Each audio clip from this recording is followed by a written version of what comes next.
फकीर ने राजा को एक ही बात पूछी कि राजा, तू ये सब हिंसा किस लिए करवा रहा है? इतने बेगुनाहों को तू मरवा रहा है, इतने बेगुनाह मारे जा रहे हैं, संतों को मरवा रहा है, मंदिरों को तोड़वा रहा है, ये सब किस लिए कर रहा है? केवल मैं तेरा प्रयोजन जानना चाहता हूं, तू करना क्या चाहता है?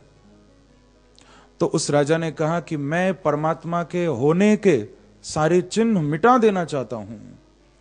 कोई ऐसा सिंबल न बचे जो परमात्मा के होने का परिचय दे। जो संत ने सुना, संत बड़ी जोर से खिलखिला के हंसा और नौकरों को बोला कि भैया मुझे जल्दी मार डालो, अब देर मत करो मुझे मारने में, मुझे तुरंत मार डालो, अब मैं जीना नहीं चाहता। तो नौकर मारने लगे। अब राजा ने उधर से कहा कि 2 मिनट रुको, इसे अभी मत मारो,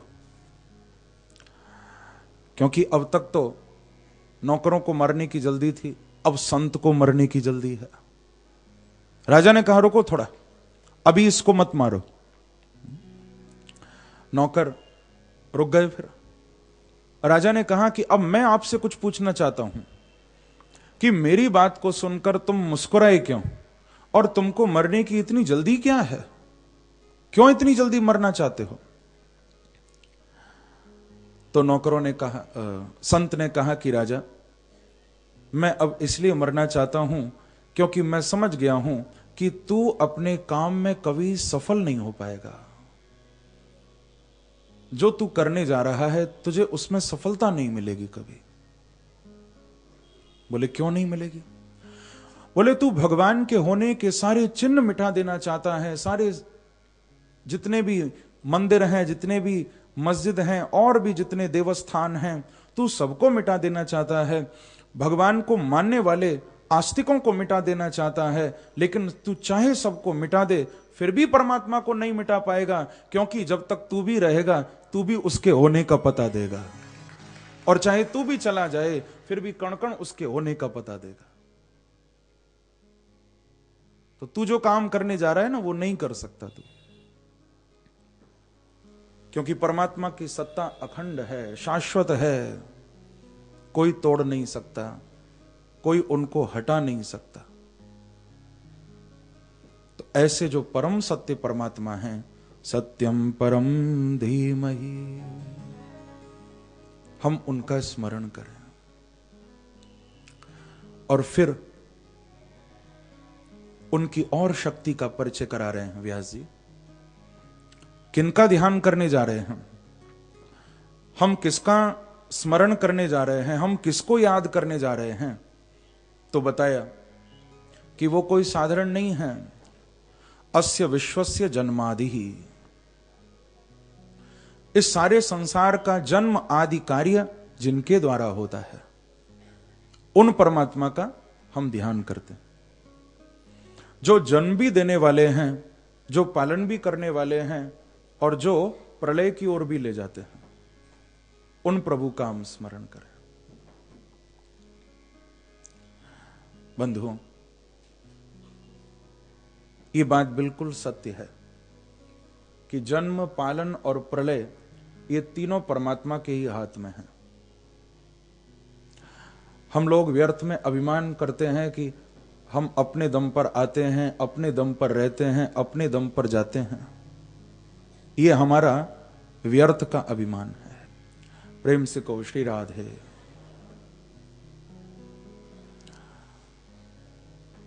वेदव्यास जी की दृष्टि कितनी अद्भुत है। वो कह रहे हैं कि तुम हमेशा प्रभु के अधीन ही हो। चाहे कितना भी तुम स्वतंत्र होना चाहो, कितना भी तुम अपने आप को सोचो कि तुम बिल्कुल इंडिपेंडेंट हो, फिर भी तुम परमात्मा के अधीन हो, प्रभु के अधीन हो। कितना भी चाहे अपने आप को आप फ्री समझो। और यह भी मैं आपको कहूं कि प्रभु के अधीन रहने में ही मजा है, स्वतंत्र होने में मजा नहीं है। उसकी अधीनता को स्वीकार कर लो, उसमें ही आनंद है। स्वतंत्र रहने वाला तो पछताएगा, जो परमात्मा के अधीन नहीं होना चाहता वो तो पछताएगा केवल। आप अधीन हो जाओ। आप देखो किसी संत को, किसी फकीर को, वो हमेशा अधीन रहते हैं। हां, संसार के अधीन मत होना कभी। संसार के अधीन रहोगे तो दुख उठाओगे। भगवान के अधीन हो जाओ। जो संसार के अधीन होता है वो कभी बंधन मुक्त नहीं हो सकता। जो प्रभु के अधीन हो गया, भगवान कहते हैं मैं उसे संसार से तो मुक्त करता ही हूं, मैं उसे अपने भय से भी मुक्त कर देता हूं। भगवान का ऐसा स्वभाव है। केवल संसार की ओर से आपको अभय नहीं करेंगे, स्वयं से भी अभय कर देंगे प्रभु। खाली संसार से नहीं। प्रेम से कहो श्री राधे। अधीन हो जाओ भगवान के।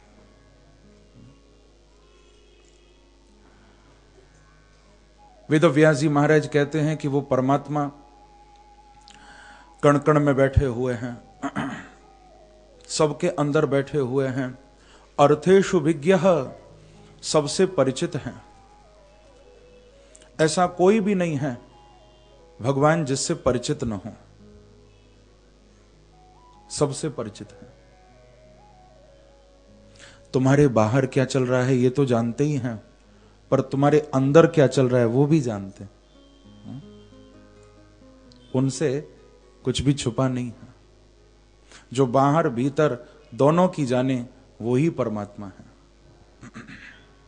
प्रेम से कहो श्री राधे। हम लोग तो जानते हैं बाहर हमारे क्या चल रहा है, पर हमको नहीं मालूम हमारे अंदर क्या चल रहा है। और प्रभु अंदर की भी जानते हैं, बाहर की भी जानते हैं। चारों ओर का उनको ख्याल है।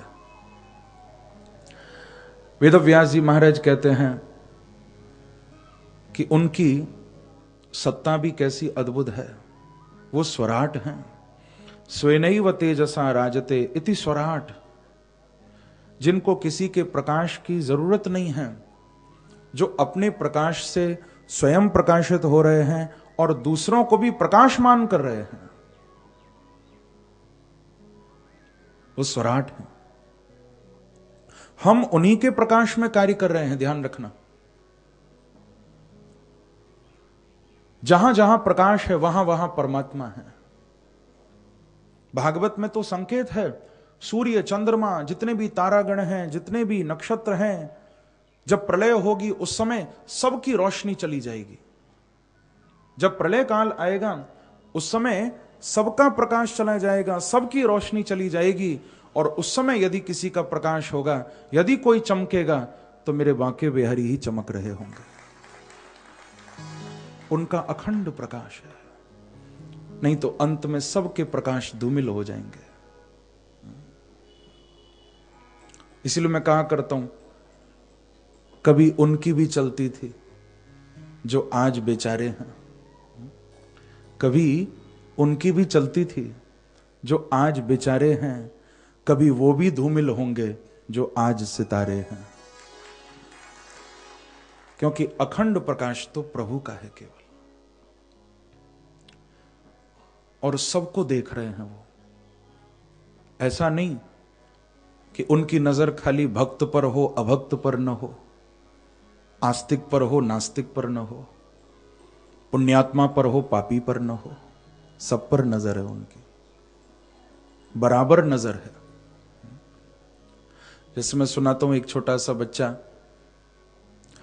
स्कूल में, नर्सरी का ही था, छोटा सा बच्चा, बच्चों की छोटी सी कैंटीन थी। वहां पर बच्चों के लिए बहुत सारी चीजें रखी हुई थी। कुछ फल भी थे, फ्रूट्स भी थे, चॉकलेट्स भी थी, बहुत सारी चीजें थी। तो सबसे आगे जो बकेट रखी थी उसमें कुछ एप्पल्स थे, सेब थे। वहां पर ऊपर लिखा हुआ था, don't take more than one. एक से ज्यादा कोई भी न ले, बिकॉज गॉड इज वॉचिंग। भगवान देख रहे। अब सब बच्चे एक एक ही उठाते थे कि भगवान देख रहे, लेकिन ये लिखा हुआ था सेब के ऊपर। तो उस बच्चे ने आगे जाके लिख दिया कि चॉकलेट्स एक से ज्यादा भी ले सकते हो, because God is busy in watching the apples. भगवान थोड़ा अभी बिजी हैं, वो सेबों को देख रहे हैं, तो यहां आप ज्यादा भी उठा सकते हो, गॉड इज बिजी। ये एक बच्चे का दिल हो सकता है, बच्चे की सोच हो सकती है, लेकिन गौर करोगे तो हमारी भी यही सोच है। हम भी जब कुछ गलत करने जाते हैं तो भूल जाते हैं कि भगवान देख रहे हैं। हम भी जब किसी के साथ धोखा करने जाते हैं तो भूल जाते हैं कि परमात्मा देख रहे हैं। यदि हमको हर समय इस बात का अनुभव होता रहे कि भगवान देख रहे हैं, तो आप जीवन में कभी कोई गलत काम नहीं कर पाओगे। यही है अवेयरनेस, यही है जागरूकता। मत भूलो कि प्रभु देख रहे हैं, मत भूलो कि भगवान की नजर है तुम पर। वेद व्यास जी महाराज कहते हैं कि जो उन प्रभु की शरण में चला जाए तो धामना स्वेन सदा निरस्त कुहकम, स्वेनैव धामना महसा निरस्तम कुहकम कपटम। उनकी शरण में यदि कोई आ जाए तो स्वेनैव धामना, अपने तेज से, अपने प्रकाश से वो व्यक्ति के माया रूपी अंधकार को, कपट को दूर कर देते हैं। बड़ा ध्यान से समझना, क्योंकि जहां अंधकार है वहां माया है, और जहां प्रकाश है वहां मायाधिपति हैं। वेद व्यास जी ने माया को, कपट को अंधकार ही कहा। यहां कुहकम, कुहक माने अंधेरा। जैसे सुबह सुबह सर्दी के दिन है, कोहरा होता है ना, फॉग होता है, बस ऐसे ही माया का स्वरूप है, ऐसे ही कपट है। और ये कपट यदि सामने आ जाए, ये अंधेरा, ये कोहरा यदि सामने आ जाए, ये माया यदि सामने आ जाए, तो व्यक्ति को वास्तविकता दिखाई नहीं देती, फिर हकीकत नजर नहीं आती। लेकिन मेरे प्रभु इतने कृपालु हैं, उनकी शरण में यदि कोई पहुंच जाए तो अपनी दया से, अपनी कृपा से वो इस माया के, कपट के अंधकार को दूर कर देते हैं। और कपट का, माया का अंधकार दूर होते ही फिर इस जीव को साक्षात बांके बिहारी का दर्शन होने लग जाता है, लेकिन केवल कृपा से। स्वेनैव धामना, ये कोई और नहीं कर सकता, भगवान ही अपनी कृपा से कर सकते हैं। वो चाहे तो माया हटेगी, वो चाहेंगे तो कपट हटेगा। हम न तो माया को छोड़ पा रहे, न कपट छोड़ पा रहे। हमारे अंदर कितना कपट, आगे श्लोक में यही कह रहे हैं व्यास जी कि धर्मः प्रोज्झित कैतवोऽत्र परमो निर्मत्सराणां सताम् वेद्यं वास्तवमत्र वस्तु शिवदम् तापत्रयोन्मूलनम्। श्रीमद्भागवते महामुनिकृते किं वा परेरीश्वरः सद्यो हृद्यवरुध्यतेऽत्र कृतभिः शुश्रूषुभिस्तत्क्षणात्। इस श्लोक में भी बड़े सुंदर कुछ भाव हैं। पहले तो बता रहे हैं कि श्रीमद् भागवत के अंदर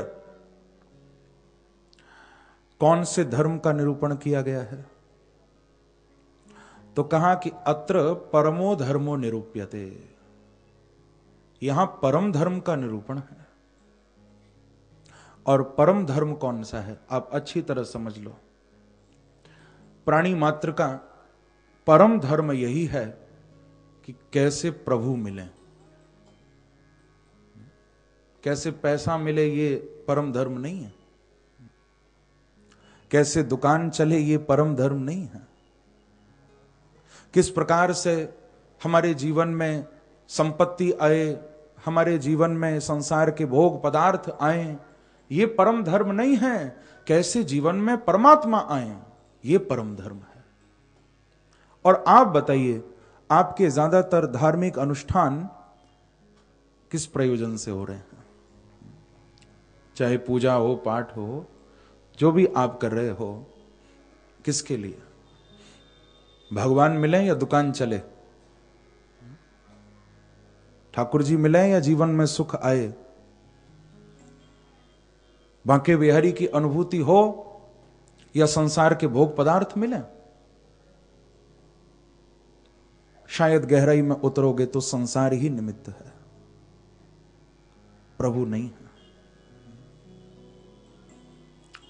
बंधुओं, यदि वास्तव में भगवान निमित्त बन जाएं, यदि प्रभु को पाने के लिए, अरे भजन भी छोड़ो, पूजा पाठ भी छोड़ो, यदि भगवान को पाने के लिए संसार के भी काम आप करने लग जाओ और उद्देश्य प्रभु की प्राप्ति हो, तो संसार के काम करते हुए भी बांके बिहारी मिल सकते हैं। पर उद्देश्य परमात्मा नहीं है, इसलिए भजन करते हुए भी नहीं मिल रहे। उद्देश्य प्रभु नहीं है। यदि भगवान को पाना ही उद्देश्य बन जाए तो क्यों नहीं मिलेंगे? लफ्ज जब तक वुजू नहीं करते, हम तेरी गुफ्तगू नहीं करते। लफ्ज जब तक वुजू नहीं करते, हम तेरी गुफ्तगू नहीं करते, और उनको मिलता नहीं तू ख्वाब में भी जो तेरी आरजू नहीं करते, जो तुझको पाना नहीं चाहते। फलेच्छा यत्र जायेत सस्यात् धर्मः सकैतवः। जहां फल की इच्छा पहले आगे हो कि ये मिल जाए, ये मिल जाए, बस वही है धर्म का कपट। संसार मिले न मिले भैया, संसार को बनाने वाला मिल जाए। क्योंकि संसार को बनाने वाला मिल गया तो संसार अपने आप झोली में आ जाएगा तुम्हारी। वो बनाने वाला नहीं मिल रहा अभी। अच्छा ये बताओ, यदि आप किसी के यहां कोई अच्छी सी पेंटिंग देखते हो, यदि आप किसी का सुंदर मकान बना देखते हो, तो आप ऐसा तो नहीं करते उसका मकान ही उठा के ले जाओ या पेंटिंग ही उठा के ले जाओ। आप उससे पूछते हो किसने बनाया? भैया हमको बनाने वाले का थोड़ा एड्रेस दो, हम भी उसी को पकड़ेंगे। पर आज के लोग तो विचित्र हैं। भगवान से 3 मित्रों ने कुछ मांग की, भगवान उनको देने भी आ गए। पहले ने कहा कि प्रभु ऐसा करो, मुझे एक सुंदर घर बनवा के दो और पूरे घर में चांदी ही चांदी भरी हो, मुझे एक घर दे दो। दूसरे ने कहा कि प्रभु मुझे भी एक सुंदर घर बनवा के दो और उस घर में पूरा सोना ही सोना भरा हो। तीसरे ने कहा कि प्रभु मुझ पर भी कृपा करो, एक सुंदर घर बनवा के दो और उस घर में हीरे ही हीरे बने भरे पड़े हों। पर भगवान बोले कि दे दिया। तभी एक और चौथा उनकी बात सुन रहा था। भगवान ने कहा तुम्हें भी कुछ चाहिए? बोले हाँ प्रभु, इन तीनों के घर की चाबी मुझे दे देना बस। प्रेम से कहो श्री राधे, घर इनके लिए बनवाओ, चाबी मुझे दे देना बस, जो मैं धीरे धीरे माल पार करता रहूं। तो स्वार्थ है। पर बंधुओं ध्यान रखना, यदि वो बनाने वाला मिल गया तो किसी से मांगने की जरूरत नहीं पड़ेगी। वो यदि झोली में आ गए तो अपने आप सब कुछ आपको मिल जाएगा। इसीलिए भागवत हमको निष्काम बना रही हैं। भागवत जी हमारे अंदर निष्कामता लाना चाहती हैं। हमारे अंदर से सांसारिक कामना निकलें और कामना भी जगे तो केवल एक कामना जगनी चाहिए कि अर्थ न धर्म न काम रुचि, गति न चाहो निर्वाण। ये भरत जी ने प्रार्थना की है रामचरितमानस में कि अर्थ न धर्म न काम रुचि, गति न चाहो निर्वाण। फिर क्या चाहिए कि जन्म जन्म रति राम पद, यह वरदान न आन। और कोई वरदान नहीं चाहिए। बोले जब जब जन्म मिले राम के चरणों में प्रेम होता रहे, बस प्रभु के चरणों में प्यार बढ़ता रहे, और कुछ नहीं चाहिए। हमारे ब्रज के संत ने भी बड़ा सुंदर गाया कि श्याम सुंदर सदा हमको प्यारे रहे। आप सब मिलके ये प्रार्थना करना प्रभु से, हम सबकी अंतरात्मा से ये एक ही पुकार उठे कि श्याम सुंदर सदा हमको प्यारे रहे, हम उन्हीं के रहें वो हमारे रहें। श्याम सुंदर सदा हमको प्यारे रहें, हम उन्हीं के रहें वो हमारे रहें। हो श्याम सुंदर सदा हमको प्यारे रहें, हम उन्हीं के रहें वो हमारे रहें। श्याम सुंदर सदा हमको प्यारे रहें, हम उन्हीं के रहें वो हमारे रहें। अगर ऐसा हो जाए तो फिर और क्या चाहिए? इससे बड़ी कोई दूसरी कामना नहीं है भैया। प्रभु हमको हमेशा प्यारे लगते रहें, भगवान हमको हमारे लगते रहें, और वो हमको निहारते रहें। ऐसा होता रहे तो क्या चाहिए? यदि ये भाव मन में रहेगा तो ध्यान रखना, सुखों से तो निकल ही जाओगे पर दुखों से भी हंसते हुए निकल जाओगे, यदि ये भाव हृदय में रहेगा हमेशा। श्याम सुंदर सदा हमको प्यारे रहें, हम उन्हीं के रहें वो हमारे रहें। हो श्याम सुंदर सदा हमको प्यारे रहें, सभी गाइए भाव से। हम उन्हीं के रहें वो हमारे रहें। मोह माया की नदियाँ बही जा रही, मोह माया की नदियाँ बही जा रही, मोह माया की नदियाँ बही जा रही, मोह माया की नदियाँ बही जा रही। मन की ममता को खींचे चली जा रही, मन की ममता को खींचे चली जा रही। ओ मन की ममता को खींचे चली जा रही, मन की ममता को खींचे चली जा रही। हो मन की ममता को खींचे चली जा रही, मन की ममता को खींचे चली जा। लेकिन प्रभु हम भंवर में रहें या किनारे रहें, हम उन्हीं के रहें वो हमारे रहें। ओ हम भंवर में रहें या किनारे